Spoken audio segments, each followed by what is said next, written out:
welcome again, and thank you so much for being here, Bayo and Kaivalya. Um, so today we're here in the context of a podcast for the organization ISCTH. It's the International Spiritual Council for Transforming Humanity, a peace foundation based in Geneva, Switzerland, however, with global endeavors. And today we have the great honor to have Bayo as a guest, taking some of his precious time to go in conversation with Kaivalya. Bayo, what an inspiring journey. And thank you so much also for sharing it with the public. Um, Former professor, author, family father, and chief curator of an earth-wide commonwealth of curators working from different ethos of responsivity called the Emergence Network. And just generally also sharing so much creativity, inspiring questions, great projects with the world. Very grateful to have you here and for your work. Thank you so much, Bayo. Thank you. And then we have Kaivalya to have this interview with you. He's the president of the ISCTH organization. The ISCTH organization can be described as a platform bringing together individuals and organizations with the endeavor to manifest permanent peace in this world. So on a global level, we want to support a development of a society and a culture in which people experience love, harmony, acceptance, inclusion, trust, and freedom, and all that within themselves, and also in unity with the fellow human beings, and then to bring this awareness into the practical projects on the joint journey. So I will leave the conversation to you guys. Thank you so much, and I'm looking forward to an interesting exchange of thoughts. So thanks, Sophia. Bayo, I don't know if you feel it, but there's so much love in this room and connection here from long. So thanks a lot once again for being with us. Thank you, brother. Is a path, brother, which we walk together and which more and more come together, actually. And one thing, I don't like your questions. I prefer your answers towards the questions. So let's split the jobs. I'll ask the questions. You share your beautiful answers with us here. Okay. So one of the points actually is, what do you want to achieve in your life? I mean, people following you all over the globe are fascinated, but what is that what you want to achieve as a human in this world? Can you share that with us?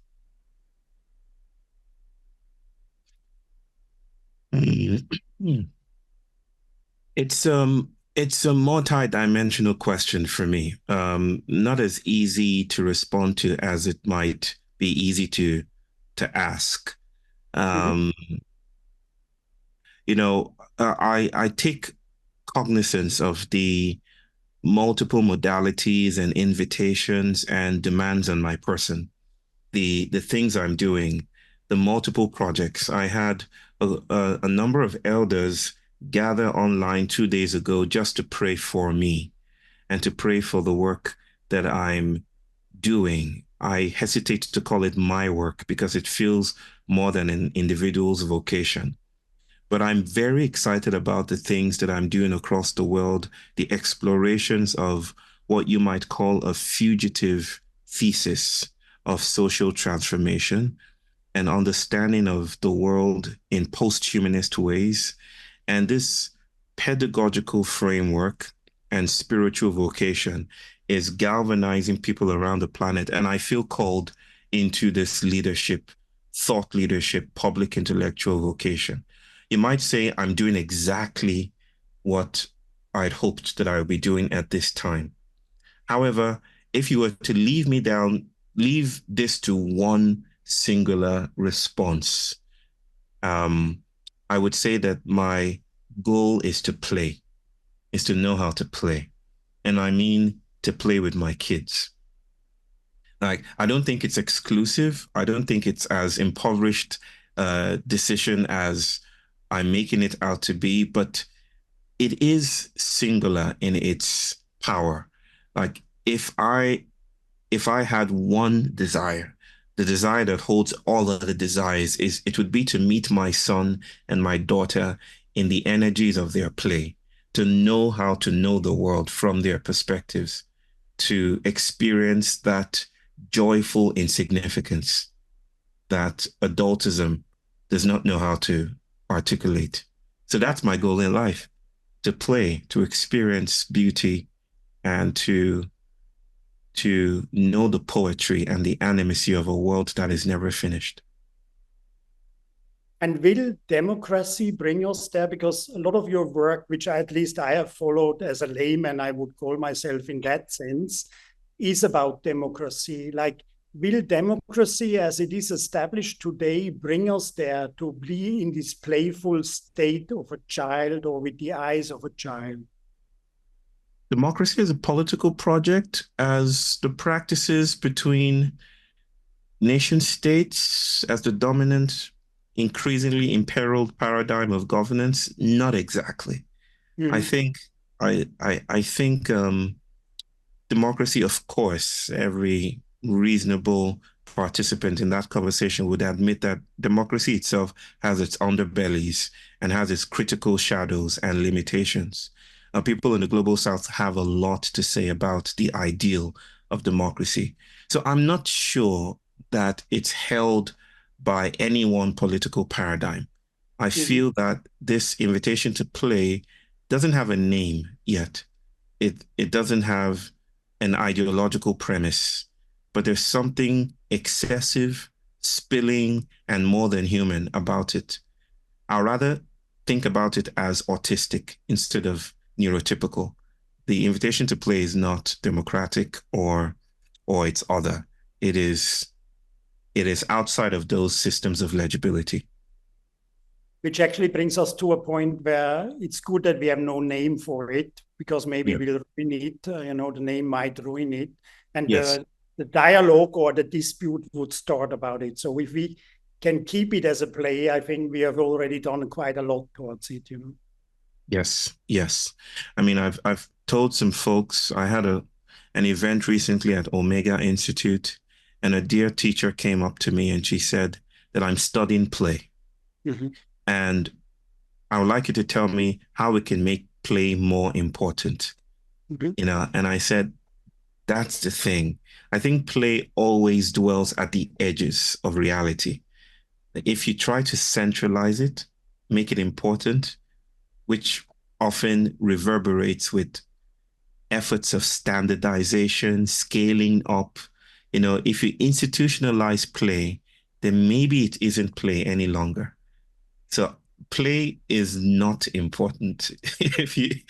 Paradoxically, if play isn't important, play is useless. But its uselessness is exactly why it's emancipatory, why it's freeing, why it offers new possibilities.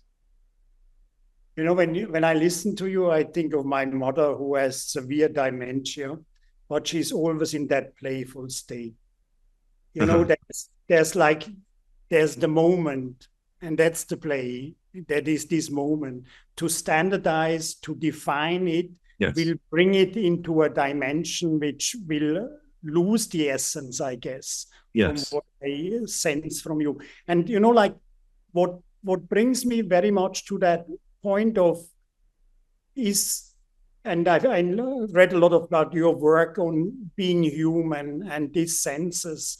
But then how do we organize ourselves? Is the form of a nation still the right organization form? If you look at the United Nations, which is funded by the nations and which should actually reflect the nations as such, is that the right form we as civilization should live in? Is a nation the right form? I mean, both of us have African experience and have seen what has happened to that. And the second maybe also, Bayo, which I would like to get some of your wisdom from, is what is happening out there in this world, like the West and the uprising countries. You were talking about the BRICS in the past a little bit. Can you share maybe these 2 points with us? Like, is the form of civilization formed in nations the right way to move ahead? And secondly, where's the future coming from? I know that some regions here in this world try to protect what they have with what forms they use. Can you share those? I think the Westphalian global nation-state order is a moral structure. It's a form of belonging. It's a way of weaving identity. It is not just a container of how we, our bodies, are become embodied.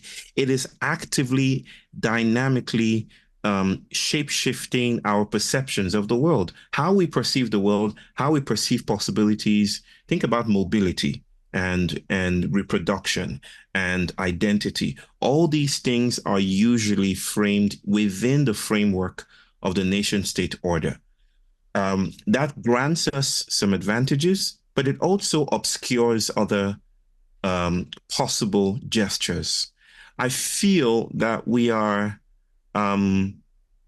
that what we are dealing with today is much more than a nation-state order. I think the idea that we are summarily within nation-states is being upended by the rise and the continued globalization of giant capitalist organizations, which seem to have even more power than stable nation-states. So there are disruptions in the field that suggest that the global nation-state order is incredibly or increasingly inadequate to the phenomena of climate collapse, to notions of justice, to the ideas of racialization, to the persistent heat-warming paradigm of the Anthropocene. It seems we are faced with something that upsets the moral structure of the global nation-state. So I feel that if we think about politics only in the institutional systemic notion of the nation state,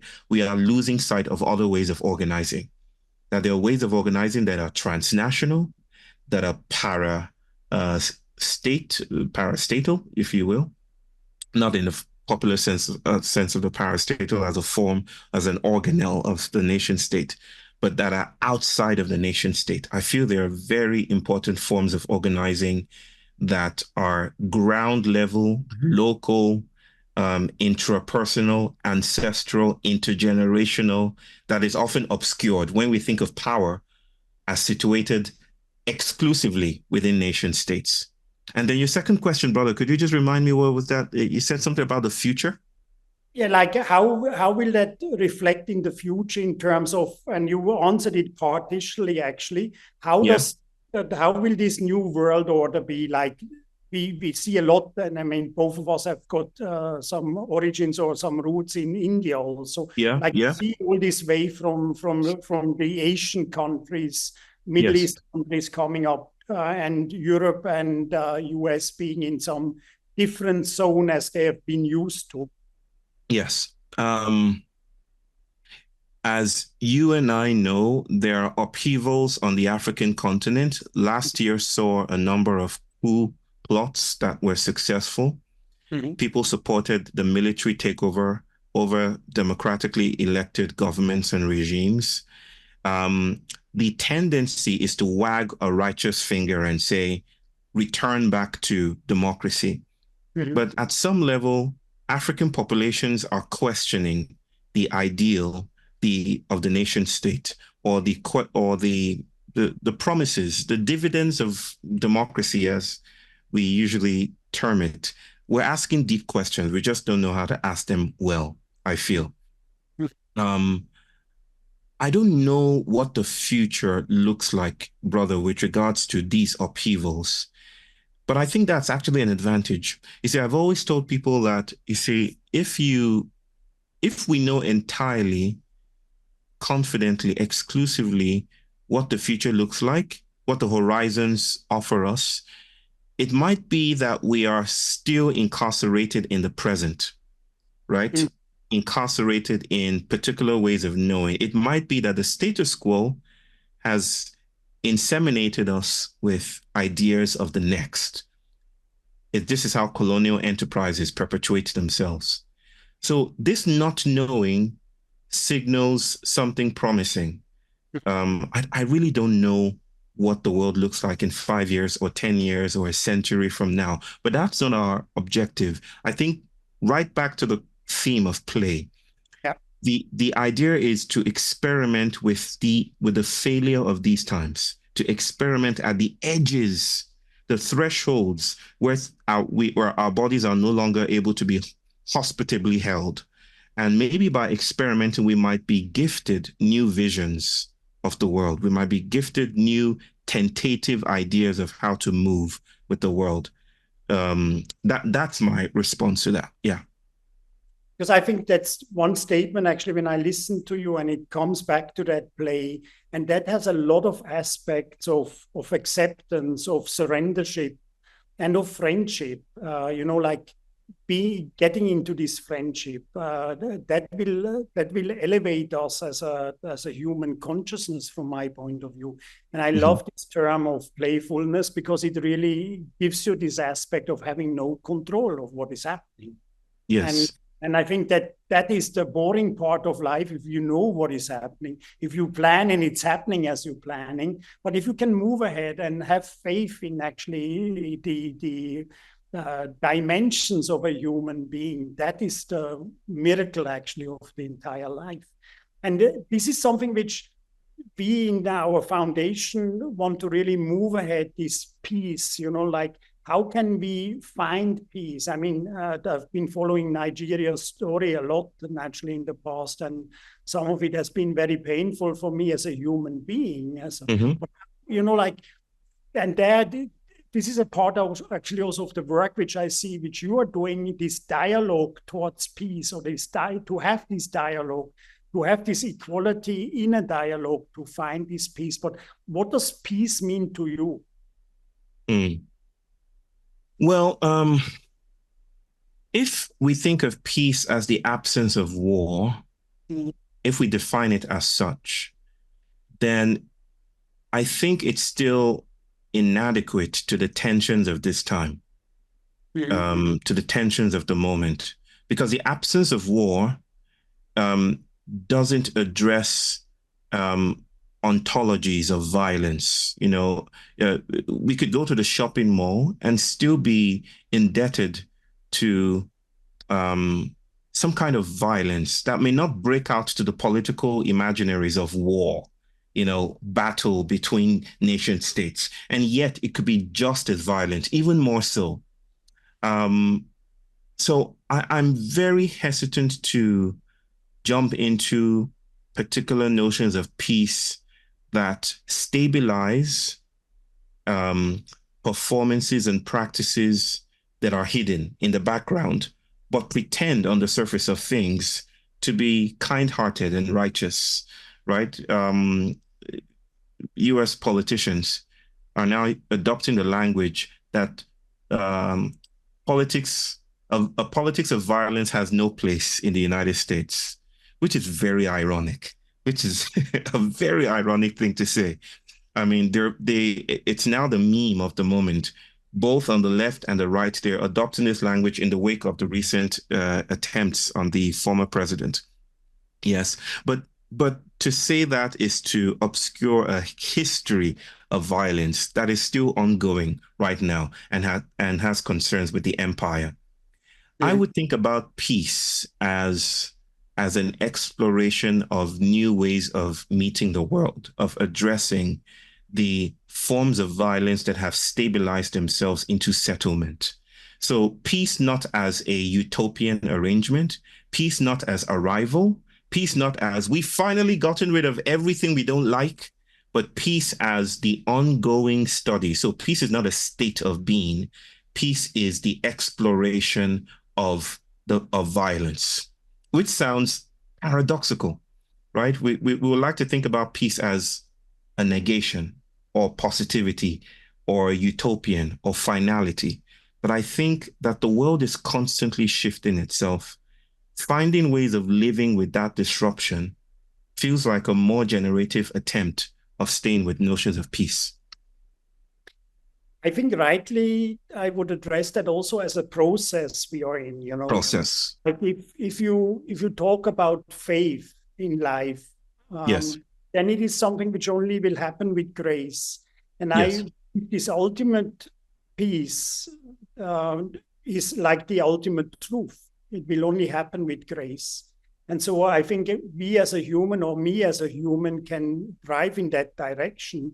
And I believe that main part of that, and that is something which I am very much into, is to form a dialogue, ask the right questions as you addressed it before, but also form this dialogue of where we can meet as such. If we start these stories as you just outlined them in the US, then we'll go back to the Gulf War where you couldn't talk the truth at all. Otherwise, you would be delisted from radio stations or whatever it is. Yeah. That is not the truth. That is just really a sabotage on us as a human being. And I think we need to, stand up and seek the truth as such, not knowingly, but it comes back to that what you said actually in the beginning, that if we start this playful process and learn from the children, then we'll definitely move ahead as a society or as a human being. Because many things out there are temptations, like seductions, which, like if we look at our advertising and all this life, but that can't be the truth. That can't be nourishing ourselves. And so that is something which I believe we need to take a choice. And I think you also, in one of your statements, you said that 2024 is a year of choice. I think you meant it more in terms of elections which happen. But I think if we can see it broader, then that would be a very important statement also. Like choices make. How do we make choices as such? How do you observe that? Like, how do humans make choices? I was speaking with my tongue firmly anchored to my cheek, one of my cheeks, when I said 2024 is the year of choice. I was trying to bracket the ways we speak about choice as this uniquely, exceptionally human attribute that we need to exercise in particular directions, and which stands at the head. It's the headline for how transformation happens. It comes down to choice. This is the popular assumption, that it comes down to choice. All we need to do is choose in the right direction. What I wanted to do was to decenter choice, by focusing on it, but decentering choice as the engine of movement in the world. I was trying to say that, the world precedes choice, and that we, if we're entangled with ecology and ancestrality and fields of tension, if we're entangled with the world, then the world already is bigger than choice, if you will. You cannot explain January 6th firmly by situating it with choice. You cannot just say the people chose to raid those buildings. You have to speak about arousal or desire or history. You have to bring in all those elements to see how bodies are moved in the ways that they are. And it's a very humbling thing to stay with, that the world is bigger than us, that we are not the supreme beings we think we are, and that we're indebted. We're part of a web of life that is larger than human exceptionalism or anthropocentricity. So I think of choice as part of the modalities of within a web of movements, within a web of change, but it's not firmly a human attribute in my sense of things. But that would take a larger field of conversation to parse out. Yeah. I don't want to take too much of your time. I really value this time, brother, very much. Yeah. You mentioned it before, and I want to listen to that. How do you see leadership today? Because I believe that is a part of what you are addressing as well. Yeah. So I grew up learning about leaders as great men, You know, of course, then came the competing narrative that great women as well can be considered leaders, which I don't think really adds a lot of dynamic movement to that field. It's still stuck in the idea that leadership is a firmly, exclusively anthropocentric human process. I think the leadership has to be reconceived in more ways than the hero who comes in to save the day. I think of leadership as post-humanist. I think of the goals of leadership as more than direction. There's a lot to say here, but I've been telling people the stories about thresholds and ecotones, and the ecotone is the edge of an ecology, right? That it's where things get really interesting. I think we've come to an ecotone in our modern civilization projects. I think we have outspent settlement, and now civilization is following out. So where else do we go? This is the time for new kinds of leadership, which is not the cartography of confidence and certitude, but it's a stranger kind of meandering and zigzagging and moving about, which brings us adequately back to play, right? There's something about play that disrupts the highway, that this is the way to go. There's something about following my son, who is on the autistic spectrum, that allows for what I call sensorial mutiny, you know, an ontological explosion to happen. There's something about breaking us away from systemic capture that play knows how to hold. Play as leadership is very generative for me. If God would give you one boon to play with for humanity in terms of peace, what would you use it for? If God were to give me one boon for humanity to establish peace. Did you say one rule or one word? One boon, one wish. Yeah? Okay, one wish, boon. Okay. One wish. To play with. Okay. To play with. It would be, maybe it will be to play with our shapes, right? The Yoruba people have a saying: in order to find your way, you must lose it. And play is a form of losing of the edges. Play is playful because it disrupts the confidence of the edges we've assumed. If God were part of this, and I think God is part of this, the processual God, the sacred that is still seeking itself, then it would be that invitation to get lost. Let's do that. Bayo, it is an honor, a pleasure. I would love to hear more about your son, because I'm totally with you that is going to break us into a new dimension for your son, and many of them are doing out there. Yeah. From my bottom of my heart, thank you so much, brother. Thank you, brother. This time. Thank you. Please follow Bayo, an incredible human being. Pray for him that his work really reaches many hearts. Thank you so much. Thank you, brother.